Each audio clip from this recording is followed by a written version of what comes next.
Hey there, my name is Dawn. I am a proud owner of a 19-foot adventure Alp RV. This gal is a stock RV we bought from Fraserway up in Cookstown, and she came fully stock. She was a previous rental, and we did a few things to make her our own. There's so many things I could deep dive into, given we've done so many adventures in her over the last few years. But some of the high level things I think are really important to embrace about your typical stock RV is that they're not typical. They're only as typical as you want to make it. And I would say our camper has more than exceeded our expectations. Originally, we had investigated the opportunities of a slide-in truck camper, a tow behind. We were looking at scamps and Airstreams and that sort of thing. And then we got into ProMasters and Sprinter builds, hashtag Vanlife. And one day over Facebook Marketplace, I came across an adventure Alp that was for sale. I had never heard of this brand of RV, and I had already discounted the more traditional RVs you see on the market because I just assumed that they weren't for someone like us. Now, who are we? Who are Drew and I? We're people who like to adventure. Yes, we'll take our camper and go wild and crazy places, and yes, we'll go hiking and explore a national park, but we also really like to explore food, culture, and music in all the places we visit. So we needed something that was also able to be a bit more stealth, so we could find ourselves in cities just as easily as in the middle of a cactus forest in Mexico. So we decided to look at other adventure Alps that were on the market, and we found one at Fraserway that was 19 feet with a rear dinette, which I'm sitting in right now. And we checked it out, and as soon as we walked into it, we knew it was the perfect space. The vehicle is wide enough to accommodate 2 human beings plus a dog plus a cat hanging out inside, which is our family. It had a full wet bath that operates with a black and gray tank. We didn't necessarily feel we needed a shower, but I wanted an onboard bathroom. It is perfect with lots of headspace. We also have a full fridge. So instead of having your typical van fridge, we've got the freezer and full body fridge, and it is awesome. It means that when we travel, we can stock up our fridge, and if we like a place, we don't have to leave because we've run out of food or that sort of thing. The only thing that typically makes us leave is we probably need to empty our black tanks. The vehicle had the full fridge. It had a great stove and kitchen setup. We were in love. So we put down the down payment, we purchased the vehicle. We're designy, artsy fartsy people, and we really didn't love the exterior. So what we did was we worked with a vinyl wrap supplier, and we wrapped our vehicle in colors that we felt made us look a little bit stealth, but still with the 2 orange bars for safety when driving on the highway. And we did this to look a little more stealth in urban environments. You can take your vehicle to any car wrap business, and they should be able to do this for you. We even created our own little logo for our gal peaches. We also powder coated the frame. So we did the grille, we did all of the tires over here.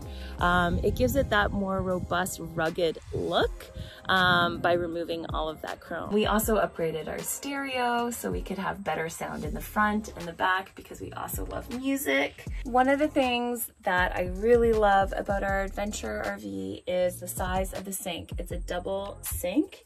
When we drive, it's a perfect storage spot to put everything that's usually on our counter. By adding this cutting board, I'm able to extend the size of my countertop so I can have a prep area, this additional prep area, and then usually I bring the Laguna table over if I need any more. We've got this wonderful 3-burner propane stove. To be perfectly honest, I usually only use 2 burners at the absolute most. We love to camp outside, and we also love to use our air fryer. I think it's kind of becoming a staple on the road. If I could do any changes in this camper, I would get rid of this microwave and I would put in an air fryer, and I think we still might do that. There's a ton of storage space here for the bakers and cookers. Your upper cabinets are humongous. Again, we are just getting back from a trip, so things are kind of not what they would normally be, but we added these little drawers and stuff, so it makes it easy to pull things in and out as we may or may not need them. Another thing that we don't use very often, but it's just because I'm not a baker, is our stove. I've made cinnamon buns twice in 3 years, but we typically use our stove as storage. Now, what I also love about it is we can be sitting here and having this one-on-one conversation, and there is the bedroom space above the driver's side, and there's a little curtain there. You can pull that across, and sometimes Drew will just lay up there, listen to a podcast, and have his own time, while maybe I'm sitting here at the table working on a project. It truly is a comfortable space that we haven't had to compromise on any level. Lots of space up here. There is a max air fan just above the bed, which is so nice on those hot Mexican nights. I also really appreciate this walk-through space here. There's no barrier for me to pop from the back to the front. I am the primary driver, not because my partner can't drive, just because we've been together for 18 years and it works when I drive and he navigates. You'll figure it out. But what I do love is if we're really uncomfortable somewhere or not liking our parking spot and it's the middle of the night, I can just jump out of the bed and hop into the front and move. It is a great safety feature that I think a lot of people underestimate, especially if you're using a slide-in truck camper or a tow-behind trailer. It's very hard to get up and go quickly if you're feeling the need. Anyhow, this is our space. I love it so much. Upgrades we did that were quite functional was we took off the tires and put on Goodrich KO2s. Now I think the KO2s are discontinued, but you can look at other off-road tires like the KO3s. There's a ton on the market. Find the one that works for you. But really, our tires and good driving know-how got us far. We are not an off-road vehicle. We don't take this, like, neither one of us are big off-roading, overlanding people, or at least we didn't think we were. But by upgrading the tires when we got ourselves into sandy situations, it was amazing. We handled them perfectly fine. It just takes technical knowledge and confidence when driving, and really good treads on your tires. It is kind of amazing hitting the road and knowing you have enough food to last a week or two. If you get into a spot that you really love and you don't want to leave, you don't have to because you've got all your stuff. Or if you get in a jam, it's kind of nice to just have some food available. Now, we don't have the fridge on right now, but up here, you'll notice there's an opportunity for gas or electric. So you could do, you have either of those options. We just leave ours on gas because we never plug into shore power. Our solar fans, you can check out our little battery bank system here. These are our batteries that we've set up with Battleborn. The other functional change we did was we upgraded our solar package. So our vehicle came with a 100-watt solar package. We upgraded to 600 watts. We did the installation ourselves.